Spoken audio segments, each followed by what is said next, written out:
Ready. All right, we got another episode of Address It.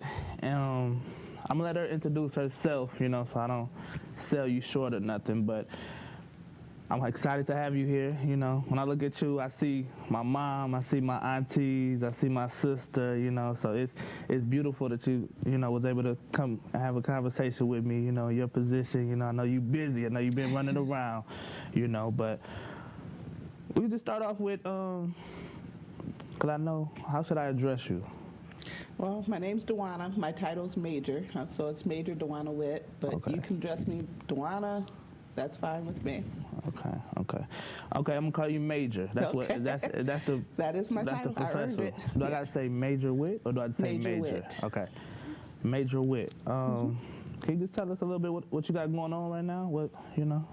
Yeah. I know you running for, Yeah, well, currently I am the major at the Hennepin County Sheriff's Office. I see our two largest divisions there, which is courts and the jail. That consists of nearly 500 employees and a $65 million budget. And right now I am running to be the next sheriff of Hennepin County. Okay. So Major is a position right under sheriff? Nope, so our hierarchy is sheriff, then there's a chief deputy, and then the majors are right under the chief, and there's 4 of us at Hennepin County. Okay, so you jumping the ladder a little bit if you was to win. You'd Yes. be jumping the ladder. It'd be the #1 spot, yes. Okay. What made you run? What? Well, I've been in this line of work for over 22 years. I was a person who never saw myself in law enforcement. I'm also the person who never sat back and just complained. I'm a doer. As I progressed in my law enforcement career and then again at the current position of major, things happened within the sheriff's office. And the last 2.5 years, as you know, Minneapolis, Hennepin County as a whole, things have been out of hand. I know that I have the experience, the education, the common sense to lead that agency, the largest sheriff's office in the state at that. So again, I'm not one to sit back and just watch what happens next. I would like to do my part and make sure I lead us in the right direction, which is something I know I'm fully capable of doing. For sure. Would you be the first woman in this position? For the sheriff, yes. Okay. And Hennepin County has never had a black sheriff either, Okay. so it'd be First woman and first black woman? yes. Or first Black person. black person? Yes. Okay. It's a lot of pressure. It's a lot of pressure. Okay. What have you ever ran into any issues being a black woman? Oh yeah. I mean, in the workplace, people underestimating you or feeling like, Yeah. As I said, this profession was a surprise to me because I was that kid who was afraid of police. There are a lot of interactions with my family. I grew up in South Minneapolis. Okay. There are a lot of interactions with my family and police, and I just didn't feel comfortable. Didn't trust them because of my own lived experiences. So one of the things with me being in this field, when I used to say that this was an accident, and now I say, no, this was my purpose. Because throughout my career, I've been educating people to lived experiences that they never had. Instead of somebody showing up at someone's house and they're dealing with somebody in crisis or anything like that they've never dealt with before, I consider myself an educator. Within my job as a major or someone in law enforcement, I'm also an adjunct professor at Inver Hills Community College. But what I said was an accident is my purpose. My purpose is to educate people, to try to get us to be at a better place and to let people know that, we're not all cut from the same cloth. Yeah. So you're running as, what party are you running as? What do you mean? What party did you say? Yeah. I am the DFL Endorsed candidate for Hennepin County Sheriff. And let me be clear, the Sheriff's Office is a nonpartisan office, but I am DFL Endorsed. So it's not attached to Democrat, Republican? No. Okay. So you're DFL Endorsed? Yes. Okay. Tell me about that. How did that happen?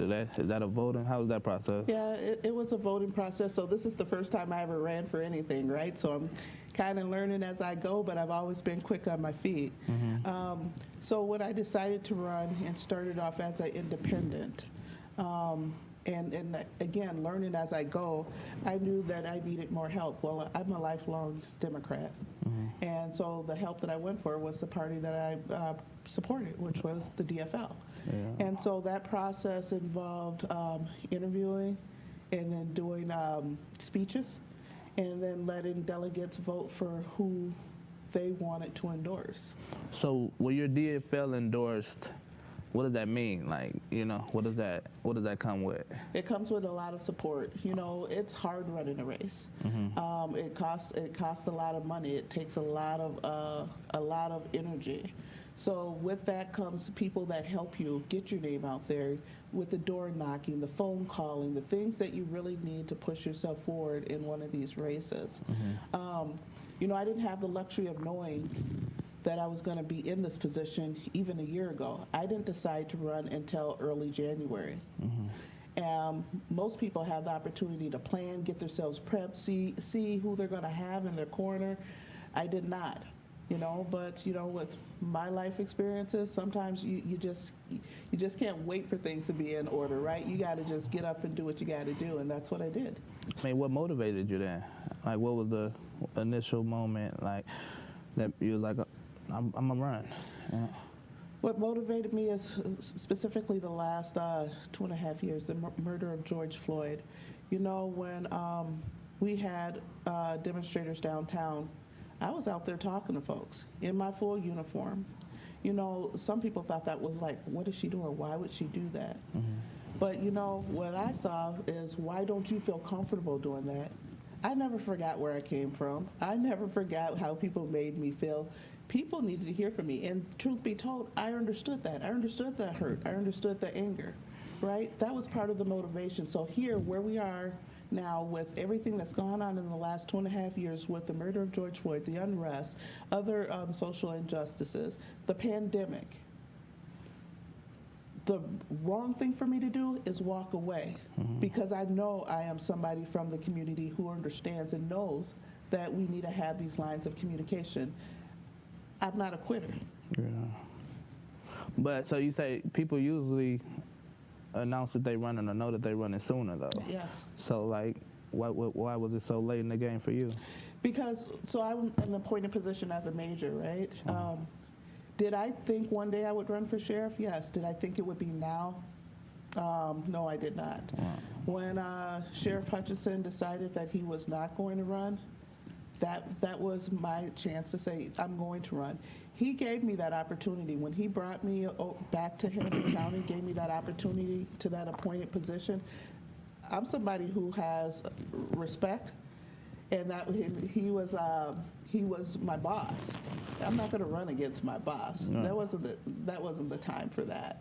So once he wasn't going to run, then yeah, I'm like, I thought about it. I talked with my family. Yeah, I'm going to do this. And again, like I said, I had the idea that one day I would, had no idea that it would be 2022. Are there qualifications, or like, what can To run for anybody run? sheriff? Yeah, is there any? So you have to be a peace officer, have an active police, I shouldn't say active, a peace officer's license. So you have to be post eligible in the state of Minnesota. That is one of the requirements to be the sheriff in this state. Okay, and that's something you just like apply for, or that's something So it's you going get? through the skills. So when somebody decides they want to be a licensed peace officer, we say law enforcement, but the name of the license that you actually hold is peace officer. So to do that, you have to have a certain amount of credits, certain amount of type of classes, and then you go to what we call skills here, which is like the core classes, the practicals, and then like theories courses and statutes. And then you have to pass skills before you can even take the test to make yourself license eligible. Okay, so this is books. Yep, books and skills. There's some practical portions as well as driving. So everybody that's in your position currently, or like, is everybody that's an officer, they have that? They should have. They should have a post license. When I said active, there is a clause in the statute that you have to be active, I believe, within 6 months of winning that winning the position of the elected sheriff. So, but you at least have to have that license to say that, yep, you can actually do it within that amount of time. So I feel like a lot of times my peers, we don't really know who's responsible for what. So as a sheriff, what are you actually responsible for? That's a very good question, and to be honest with you, there's a lot of people that don't know.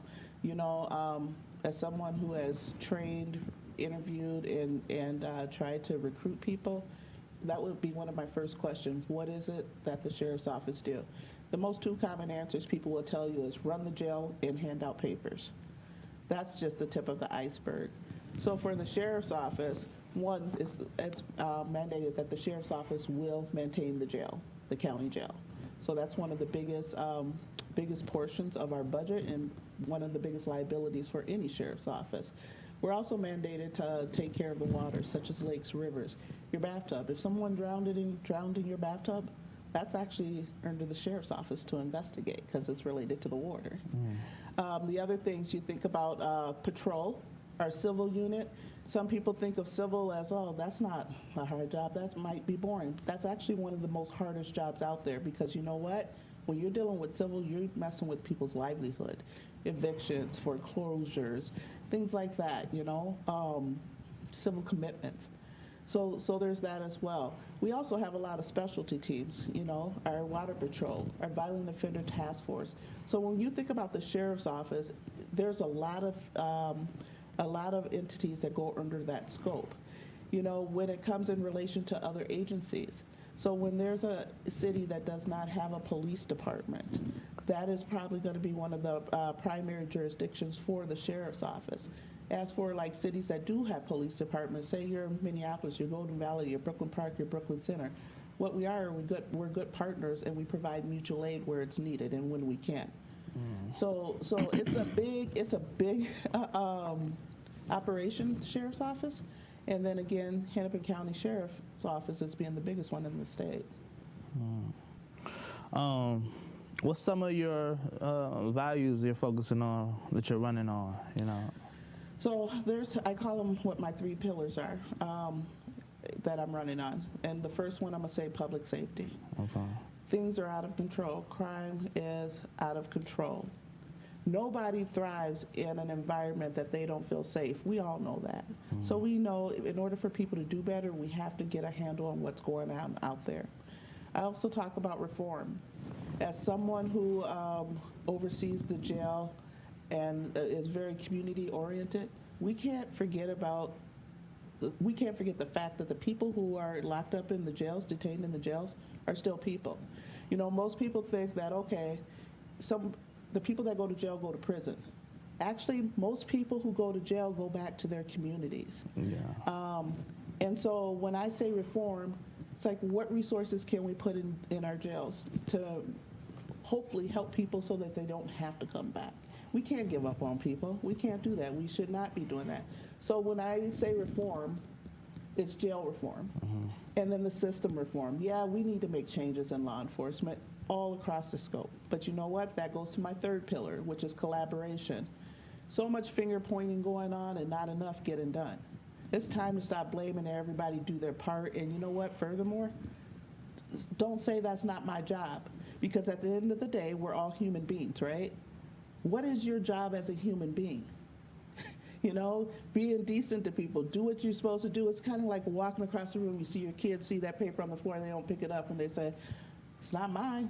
Yeah. No, this is all of our problem and we're all a part of it. So, you know, we have to stop putting ourselves in a box with people who do that group think or self think, well, I got to go along with this or I got to go along with that. No, we got to do this together. Otherwise, there's no point. We will not be successful unless we collaborate. Yeah. So I meant to ask you, you told me what the sheriff's position would be for, what the responsibilities are. So where is the line drawn, I guess, from sheriffs, the police department? So the police departments have jurisdiction of their cities. Sheriffs has jurisdiction within the county.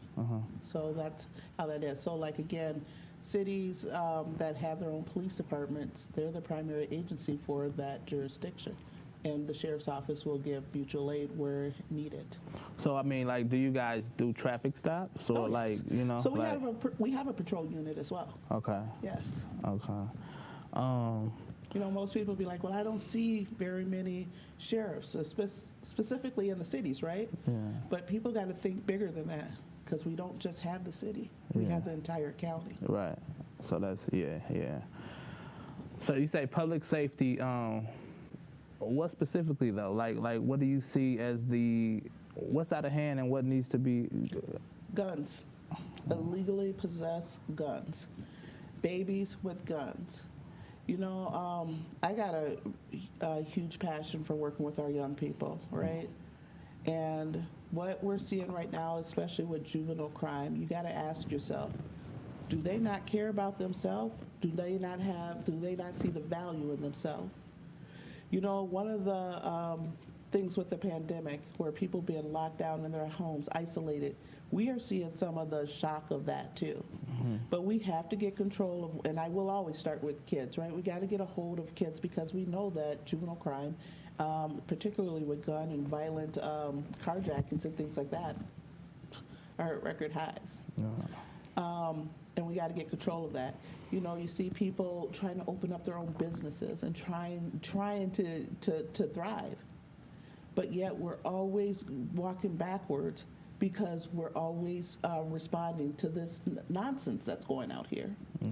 So when I say public safety and the crime, specifically with guns, that's number one. Two are the drugs. You know, I will tell you that my mother and my older sister will still be here if drug abuse wasn't a thing. You know, when we're looking at substance abuse, whether it's drugs or alcohol, how is that affecting our communities? Communities aren't the same as they used to be when I grew up. I know you're a little younger than me, and I would bet the same thing. You know, it's not the same. We need to get that core community groups back together, where we're looking out for each other and taking care of each other, instead of saying, mind your business, get out of my face, or doing that.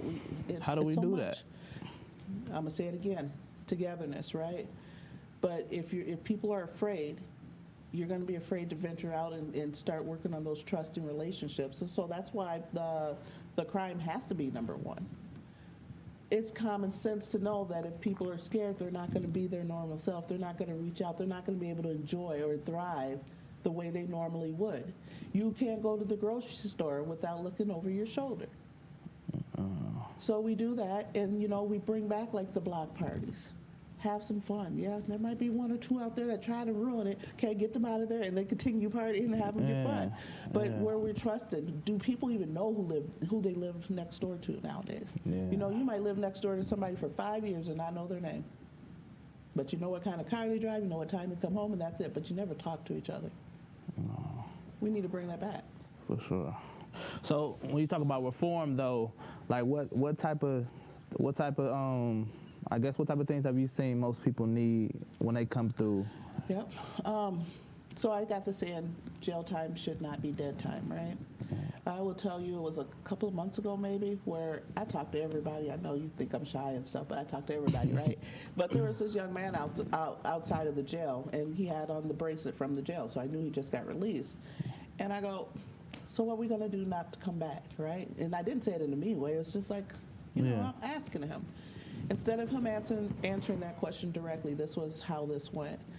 He tells me that he doesn't have an ID. I'm like, well, why don't you have an ID? Where's your birth certificate? And he says he doesn't know how to get it. I'm like, well, where your mom and dad at?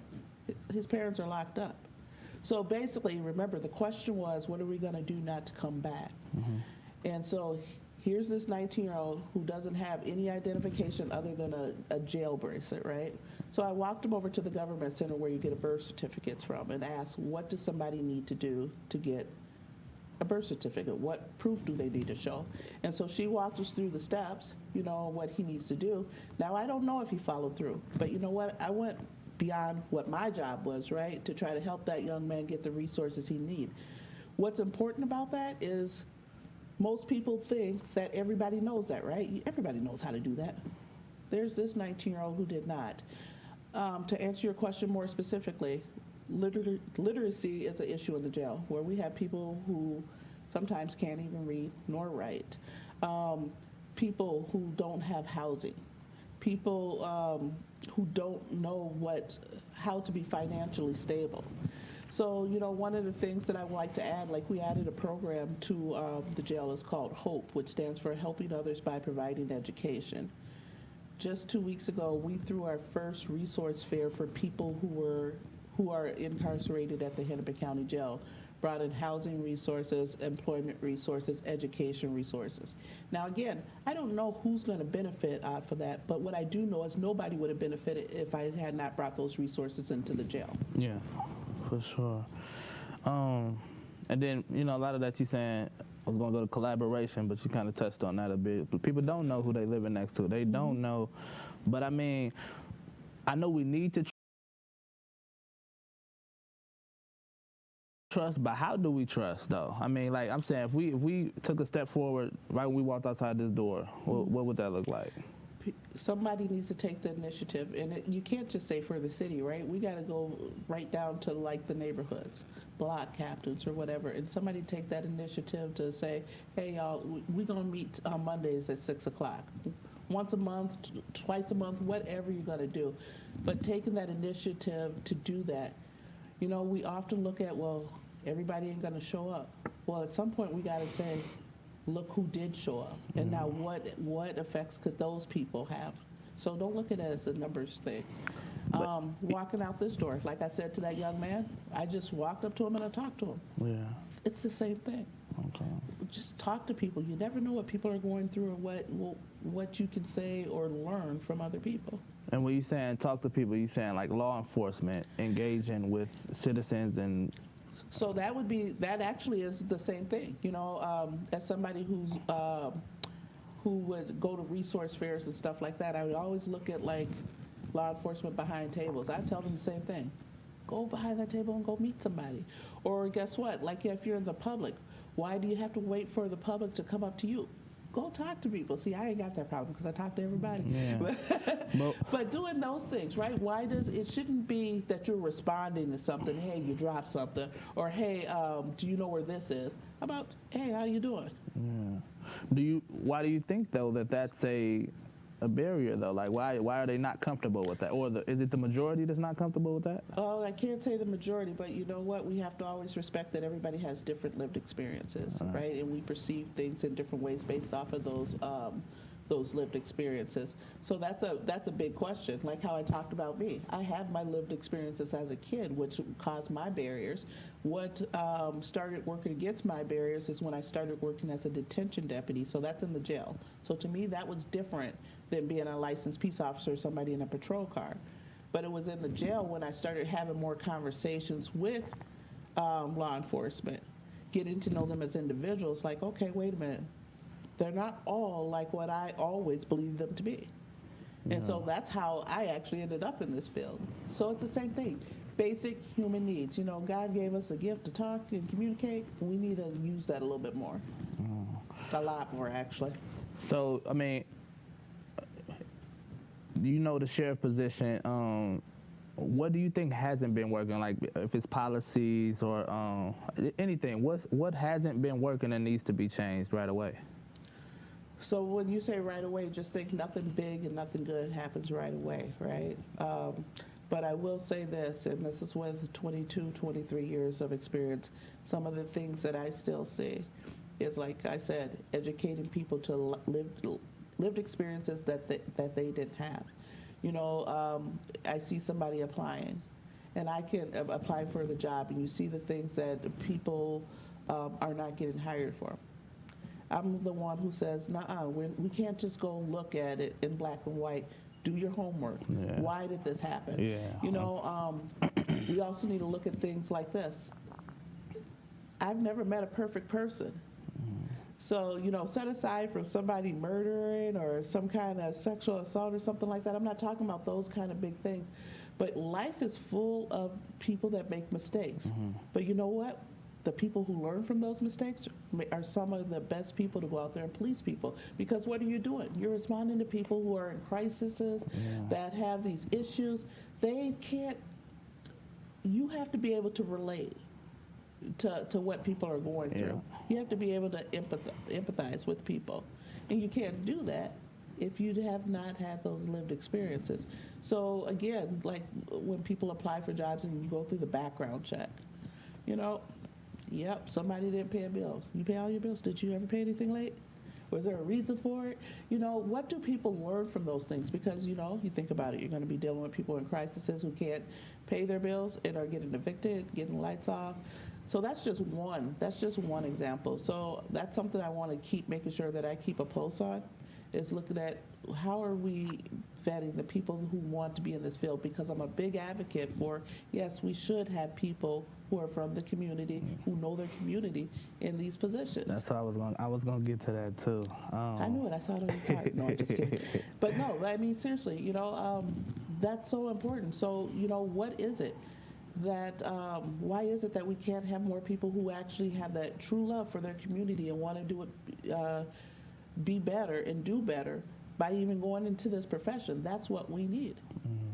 So your position, your major position, where did you start, basically? Did you start as just a regular police? I started as a detention deputy in the jail, and then I went back and got my license so that I could become a licensed peace officer.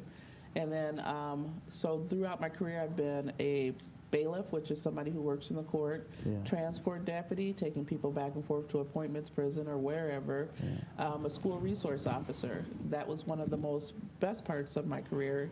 There was a setting for a school where all the kids there had behavioral and mental health issues, and some of them were violent, shall we say. But why I say that was some of the best experiences for me is I didn't want to go there because all I heard were horror stories, right? Like kids always trying to beat up the cops there and stuff like that. But one of my supervisors said, I think you were going to do well there. I was offended by that because I'm like thinking, why? Because of how I got brought up and, you know, whatever. But you know what? He was absolutely right. So when I went to that school, the things kids were doing were stuff that we did as kids. And without even knowing it, several years later, I was approached by one of the senior probation officers that said, do you know that the citations for juveniles have dropped nearly 40% since you've been here? That wasn't my goal.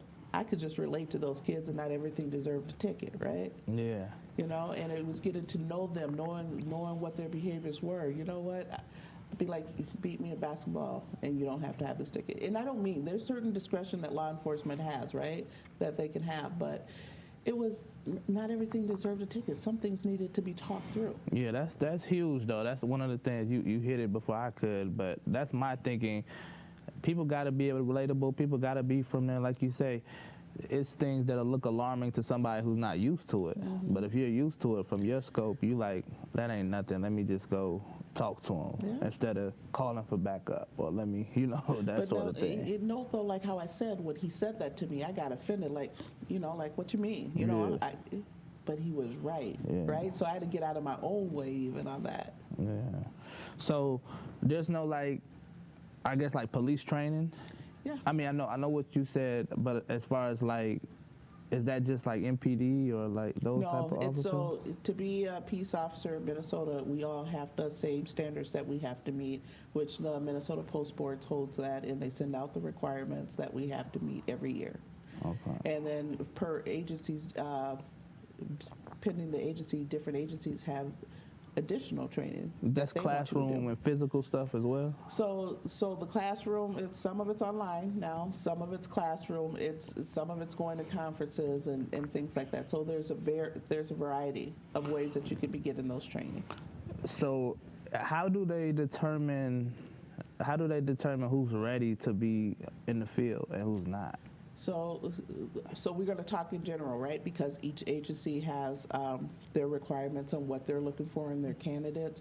But so you have to get that license, again, going through skills, taking the theories courses, statutes courses, going through, which is the funnest part, the driving school. That's real fun. You should try that sometime. Like trying What's to pass, that's where you're doing serpentines, you're driving around track, you get lights and sirens, but it's It's fun. I never got in first place when I did serpentine backwards. But anyways, so you have to do all of those things just to be eligible to apply at an agency. Now, when that agency hires you, that's when your license is activated. So you're license eligible. That's why I say that. But until you're hired by a law enforcement agency, now you're activated. Yeah. So I guess I say one of our things is when people make mistakes or what they call mistakes, like law enforcement, they say, well, it's training. Is the training up to par, basically? Does the training need to be looked into? What would you say to that? So I think we need to look at that in a couple of different ways, right? Because there's some training that you shouldn't just go through the motions. Do you understand the objectives of that training, right? And I think that is something that we need to look harder at. You know, I'm somebody who believes that, okay, you read this policy, you understand this policy, it should be initial saying that, yes, you did. You know, because sometimes you see where somebody will say, I didn't see that, or I didn't know that. You know what? Acknowledge it, because when we do this job, we do take on the responsibility of saying that we are going to be aware of policy. And don't get me wrong, like I said, there's mistakes to be had. Some policies are 700-800 pages. Yeah.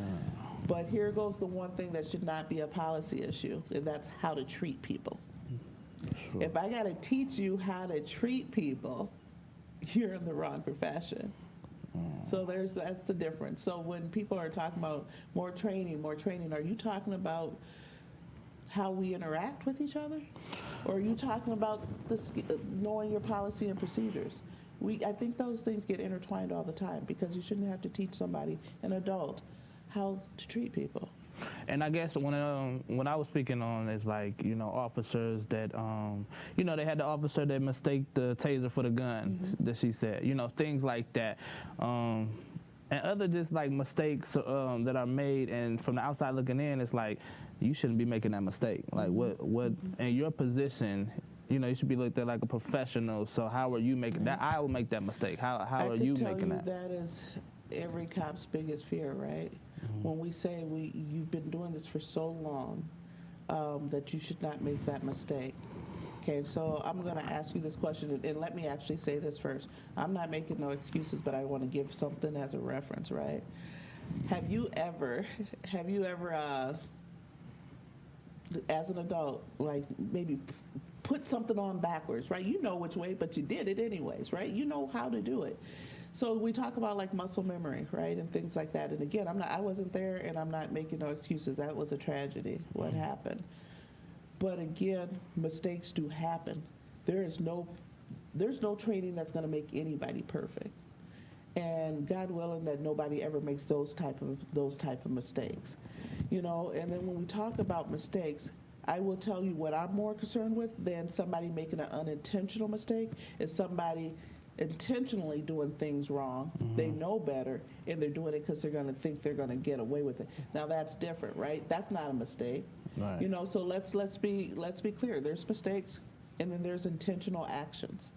When you're doing when you classify something as a mistake, you're saying that there was no intentions, right? Right. So if you know that perfect person, please send them my way. And it's crazy because in this field, right, we take a lot of risk. Yeah. There's a lot of risk, but I can tell you, that is a big fear. That's a fear. Nobody wants to do the wrong thing. But would you say that officers are scared of black people, though? Like civilians?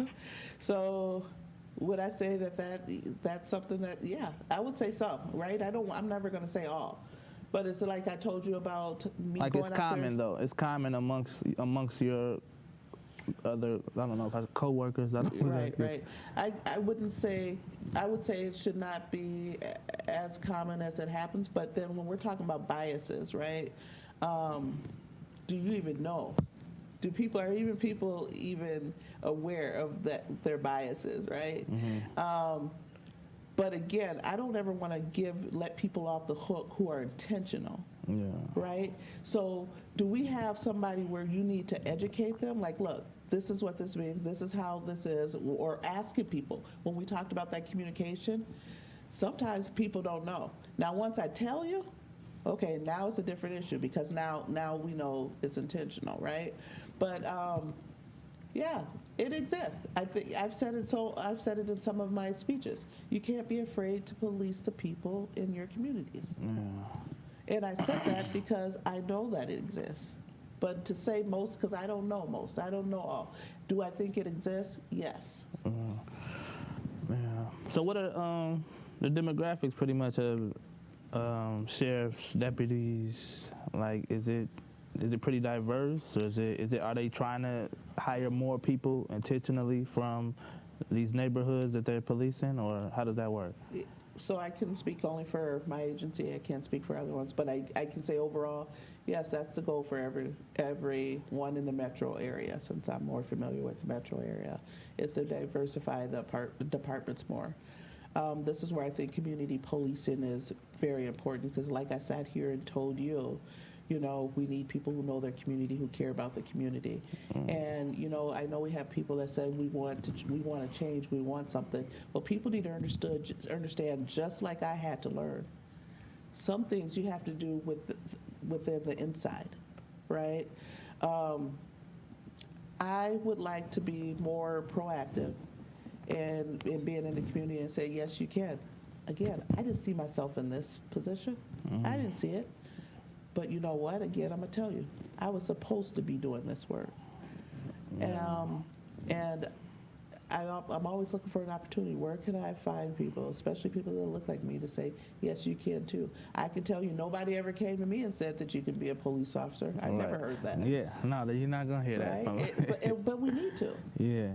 We need to, because, that's exactly, it's like, don't sit back and complain. Yeah, be part of the solution. Be a part of the solution. I agree with that 100%, Yes. because we have to be on both sides of the fence to be able to get real change. Some of the things that were hard is like when I would go out there and talk to people when the Chauvin trial was going on, and, there are people that look like me that did have nothing nice to say to me, right? But like I said, I understood. People are thinking that I betrayed my blackness, if you will, or something like that. No. How do you handle that? That was hard. You know what? That was real hard. When it's direct and it come at you direct. It was hard. But again, like I told you, I understood the pain. I understood that. So it was hard. But I know there's a bigger purpose for me here, right? Because there are also people there that wanted to hear from me, that wanted to know what was going on or what they needed to do. Or, people wanted to be there and people wanted to be there and make sure that their voices were heard. So that, again, that was my purpose, right? It wasn't going out there, okay, we finna move everybody back. You got a right to be here, but we all want this trial to go on. But if y'all on this side, that trial might be delayed. Simple communication, right? That wasn't complicated. Yeah. That wasn't complicated at all. So why do we gotta sit up there and push our way through that? Can you talk to me a little bit about the deaths in jail, county jails? People are, I don't know if they're coming from, some people are coming from hospitals and being admitted into the county jail. Some people, I think, are just getting arrested, but they have health issues. But several people have died in custody. Can you talk to me a little bit about that? And so, and also, I'm sorry, just about the amount of times that people are getting checked on, inmates are getting checked on, Right. So I will only speak to Hennepin County Jail, right? And again, I'm going to preface that with the largest jail in the state. Our maximum capacity is around 825. Our average right now is steadily around 700 people. What I can say that I'm proud of is that we have a good relationship with Hennepin Health, which is HCMC. Yeah. So we actually contract for their employees to be in our jail. We have a med floor. We have a medical assistant treatment plan. We have psychologists, psychiatrists. We have the whole shebang with that, which is the right thing to do. And then to be only half a mile away from Hennepin Health Hospital is a blessing. Again, like I said, there's no perfect people. There's no perfect situations. I would say with that population that we have, and this isn't to minimize anybody's life, because have there been deaths there? Absolutely, there has been, but not as many as some people would think when you see the numbers that we have in and out of our facility. As far as people being checked, so, you know, typically our checks are every 25 minutes, but if there's somebody with mental health or suicidal ideation or something like that, then we have other measures in place, 15-minute checks, suicide gowns. They're assessed by medical people right away. So we have a really good system in Hennepin County. In Hennepin County Jail, there's always room for improvement. But you know what? We do some really good work there. Again, when you think about the population of people that we have there and the contracts that we have, not contracted people coming from anywhere and everywhere, but stability of people who know the people that are in our system and work within our facility is what makes it work.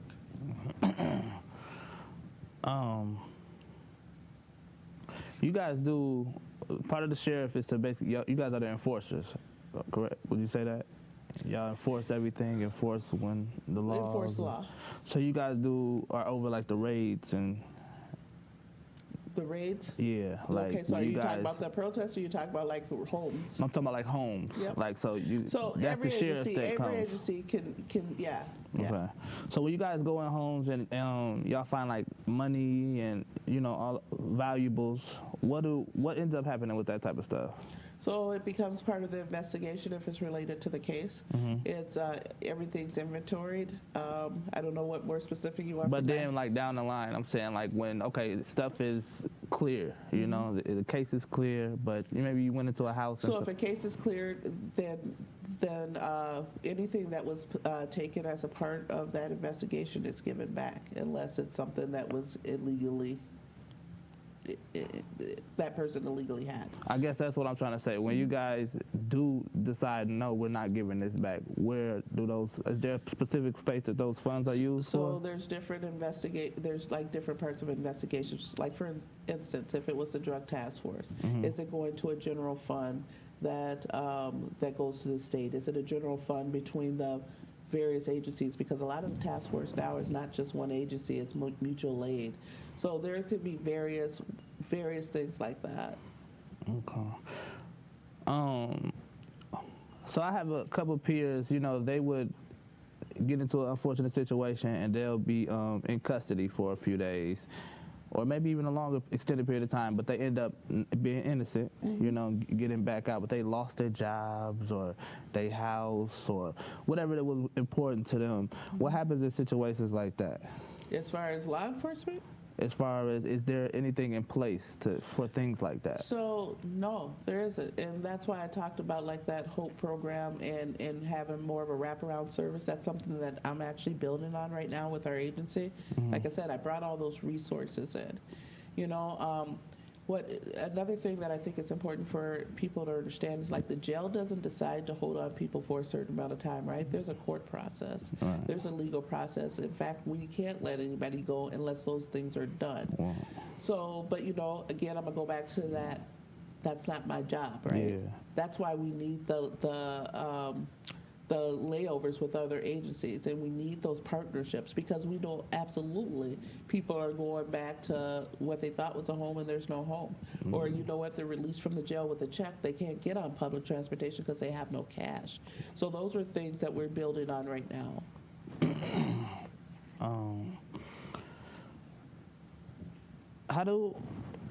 So I know they pay people less than minimum wage when they come into the county. You mean as far as inmates? Yeah, as far as the inmates, as far as like, we know the ones that work in the kitchen or whatever jobs that they get.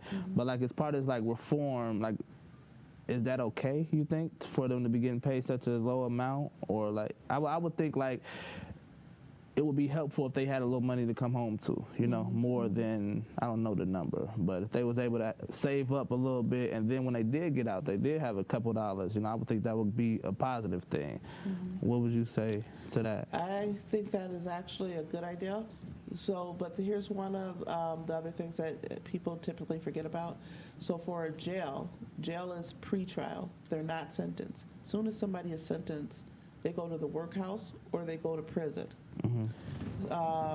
So the hard part for the jail there is you might be there 1 hour, you might be there 10 days, you might be there 30 days. So how to work on a system where that can accommodate that? That's one that's hard. Two, everyone we have to take everyone who applies to like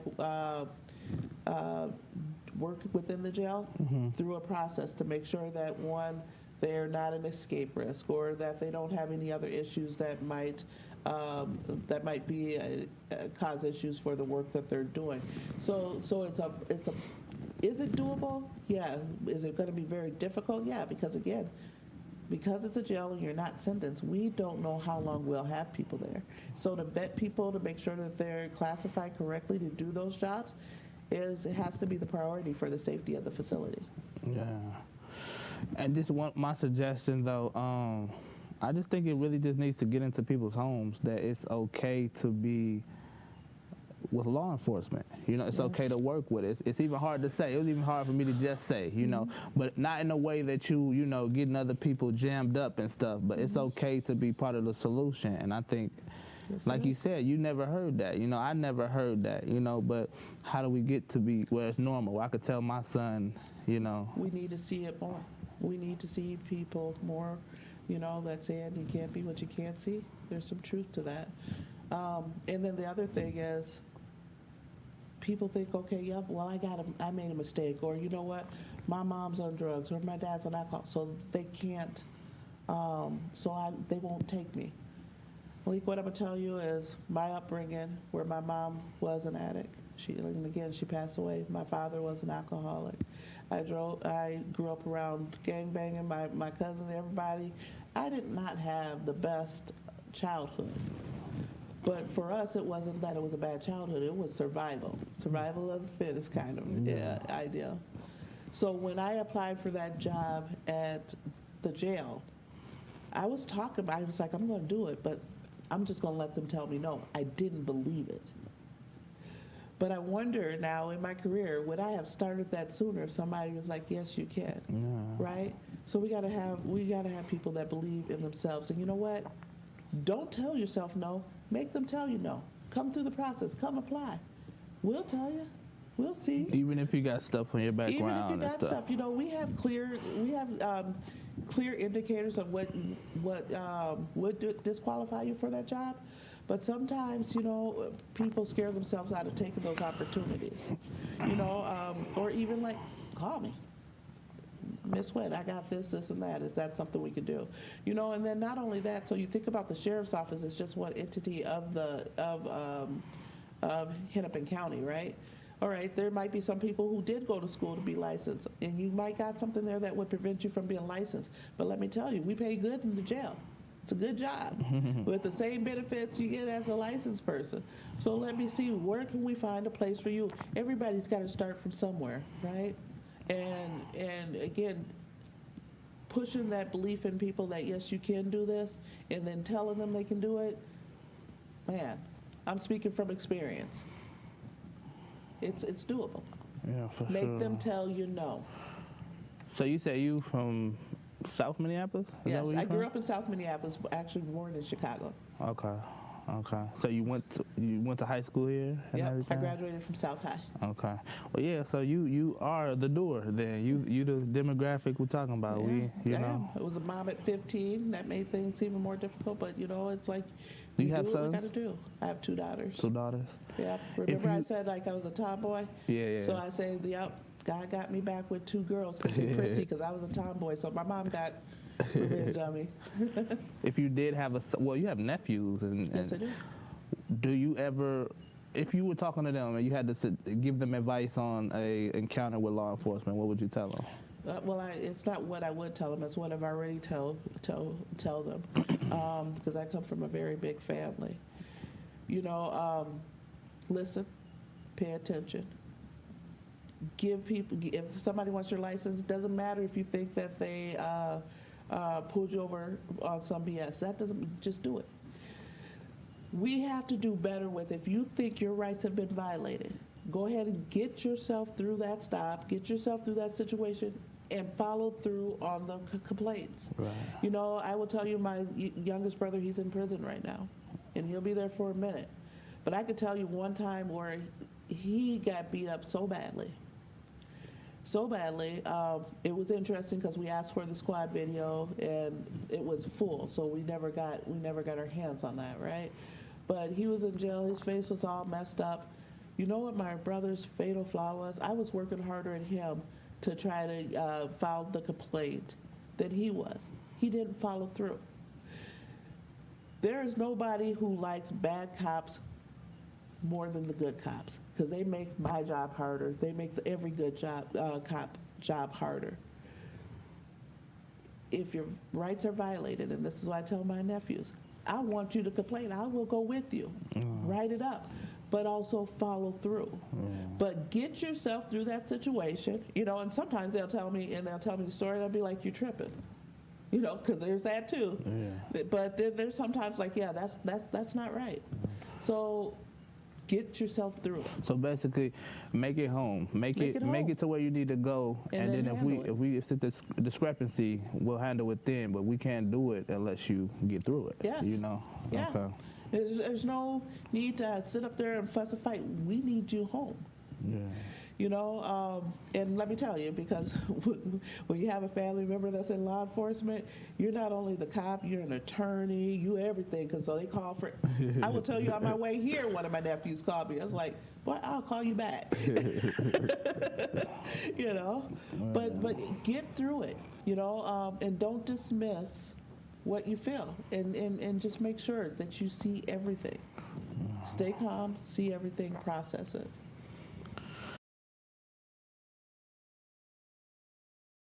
I appreciate someone in your position. A lot of times we don't get to have this dialogue, you know. So it's that to me is the biggest issue, because if you don't know what somebody's thinking, you're gonna think the worst, you know. Yep. I'ma just judge. I might think. That was one of my questions I had. We believe that, you know, it's cool, you know, a black woman, you know, getting in a position, a sheriff position, you know, that's beautiful. But we always believe that our people of our color get influenced, or like they get in position and then it changes, like they're overpowered. I will tell you, I cried more during my career, during the Chauvin trial, when people were out there. Because I got into this, and I still kind of get like just a little bit just emotional about that, but I got into this for all the right reasons. And people, unless I sit down and talk to people and be like, no, this is why I'm here. Yeah. But to be called the names and the disrespect, it's like, you know what? I had to get that stuff just making this fight to get to this spot.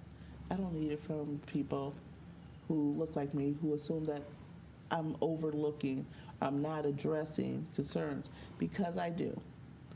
I can tell you that never has somebody ever just outright did anything in front of me, but that doesn't make me ignorant to say that it never happens. I just told you about my brother, and that wasn't the first time. No. My uncles, so I know it absolutely exists. But you know, when you know that you put a lot of time into this, and you're doing it with nothing less than your heart, and for people to take that away, and it's just because they don't know me. If, like I said, let's sit down and talk. Let me tell you my story. Let me tell you where I came from, because I didn't forget. Then I do well there. But it doesn't make it any easier when you hear some of the things and those assumptions where people won't even give me a chance, because you know what? I'm doing this for all of us. We need representation. How has law enforcement changed since, or has it changed since George Floyd, would you say? It seems like, and I don't want to like jinx anybody, but it just seems like it's less pullovers, you know, traffic stops. There's less cops. Okay. And that's something we really need to think about, because we have lost a lot of people that were in law enforcement over the last couple of years. Many agencies are short, many of them. Lost them due to, was it? Some people went out on PTSD. Some people said they wanted another career. There's some people that just left. And there was a lot of people? Like, it was a significant amount? Yeah, and I don't have the numbers for like where we're at statewide. What I can tell you, it's common for multiple agencies to be down quite a few people. You know, yes, Minneapolis is probably down more than anyone else, but I could tell you for the sheriff's office, I'm down quite a bit. And we do good work. So when we're looking at what's going on right now in our society, where we're seeing crime going up, yet we have a decrease in people who have chosen to do this work, we have a crisis on our hands. You know, but I think we get stuck because some people are saying, oh, we need reform. Or, hey, no, we need more cops. Guess what? We need both. And that's what I meant about that collaboration. You know what? Let's stop being silly. Use common sense. We need both. You know, I am somebody who is very big on reform. Yes, we absolutely do need it. But what is that going to do for us right now? These plans that are being in place, which again, I'm going to tell you, we absolutely need those plans. But we also need something right now. Because you know what? It's not stopping all these bullets from flying around here. My grandmother lived over north. My grandmother's refrigerator was moved to the 3rd floor, you know, where her bathroom and stuff. She's had a bullet come through the townhome that she's owned for 32 years. Yeah. I know several people. That's absolutely ridiculous. Yeah. So what is the answer for right now? You know, I know for the sheriff's office, we have our violent offender task force that are out there every day. It's not just details that they do. We have a team that is designated to do it, but they can't do it by themselves. We need to expand on that. We need to expand our patrol units. So again, we do need reform. We do need to be talking about these plans and putting these plans in place, but we need something right now because people don't deserve to be afraid to walk around in their own neighborhoods, sending your kids to the park. My cousin says she doesn't even send her boy to the Boys and Girls Club anymore. Yeah. She's scared. Yeah. Can't go outside unless she's outside, and she won't be outside in the front with her kids. She'll be out in the back. Yeah. Something needs to be done, like yesterday. Yeah. So it gets frustrating when we talk about it has to be one or the other. No, we need to do both. We need to clean up what's happening right now and have something in play for the future. And if we don't do it together,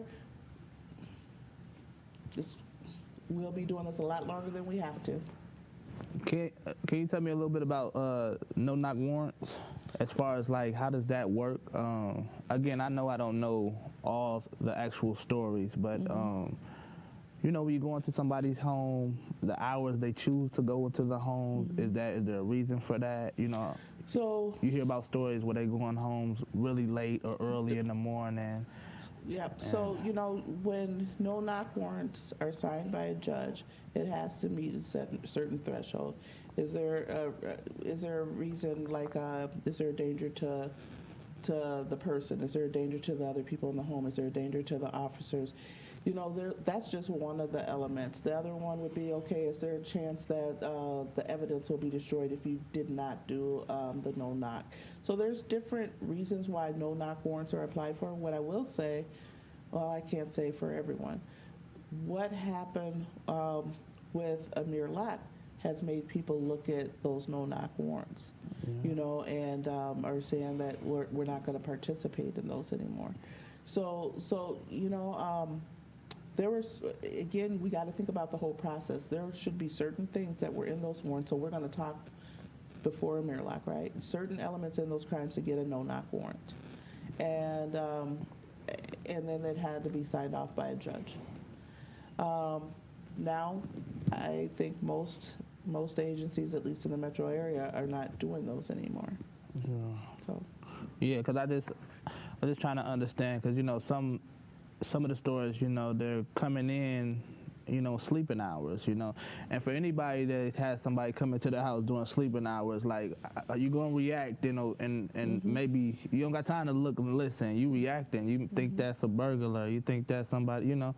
And people are losing their lives, you know, just by how they're reacting, you know. So it kind of almost seems like a setup sometimes, you know, whereas what do you expect me to do, you know, and then, you know, that sort of thing, but. Yeah, no, again, that's like one of the things that's been tabled, that whole topic about that, and is that actually the best practices, and I believe it was the National Tactical Officers Association actually said that that's no longer a best practice as well. Okay. Well, I know you got a busy schedule, but I don't know if you can leave us off with, you know, leave the people off with something before we wrap it up. Well, I will tell you, I didn't see myself in this position, right? When we talk about leadership, leadership is about inspiring. And I could tell you over the course of my career, like I said, I'm always educating people to different things that they may know nothing about. I worked hard to get to where I'm at. I didn't take shortcuts. I took the bricks, because it has not always been easy as being one, a woman, two, a black woman in this field. But I know this is my purpose. And so here I am running for Hennepin County Sheriff, who's never had a woman, never had a black person elected as sheriff. And I'm just hoping to earn people's support. And if you want to know more about me, you can go to wittforsheriff.com, and hopefully I can be that first. I've earned it. I read a quote once, I don't remember who said it or not, but they said if women were in charge, we'd be in a better place. I believe that. I believe it too. Some of the most unconditional love you can get, and second chance and stuff, that all comes from women. So I support you, you know. I'm rooting for you, and it's a beautiful thing it's history to be made right now, you know. So I appreciate you coming to sit down with me. And thank you for giving me this time and space. Yeah, well, we'll talk soon, hopefully. Let's make it happen. Okay.